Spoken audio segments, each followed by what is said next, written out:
మా షోకి చేసిన ముందుగా మీ అందరికీ పత్రికా ప్రతినిధులందరికీ సినిమా చూశారు మీరు చెప్పండి ఎలా ఉందో, మీకెలా నచ్చింది సినిమా?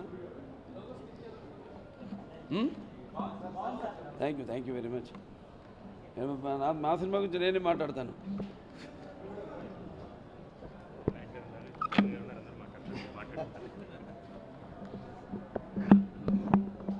సో మెయిన్గా ఒక మనిషి ఆయనలో ఉన్న పట్టుదల, ఆయన ఆవేశం, అది ఎటువంటి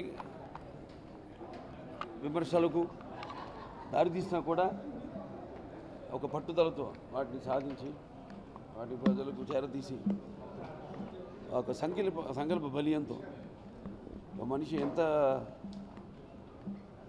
ఉదాత్తమైన స్థాయి కూడా అందుకోగలుగుతాడన్నదే మెయిన్గా ప్రధాంశంగా తీసుకుని ఆయన మొదటి నుంచి కూడా సినిమా రంగం అటు కథానాయకుడు కానివ్వండి, అటు మహానాయకుడు కానివ్వండి, అటు ఒక సినిమా ఒక సబ్ రిజిస్టర్గా ఉద్యోగం చేస్తూ ఆ తర్వాత ఎలా ఈ సమాజంలో ఉన్న ఈ లంచగొండితనం వీటన్నిటికీ విరుద్ధంగా ఆయన పోరాడి అటు నుంచి సినిమా రంగం ప్రవేశం చేయడం అంటే ఆయన ప్రస్థానం ఇటు సినిమా రంగం అటు రాజకీయ రంగం ఈ రెండింటినీ భావి తరాలకు అందజేయాలన్న సంకల్పంతోనే ఈ మహాయజ్ఞాన్ని తలపెట్టడం జరిగింది.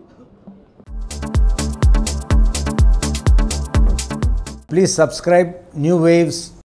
ఇలాంటి మరిన్ని మంచి వీడియోలు కావాలని కోరుకుంటున్నారా? అయితే పక్కనే ఉన్న గంట సింబల్ను క్లిక్ చేయండి. అలాగే సబ్స్క్రైబ్ చేయండి.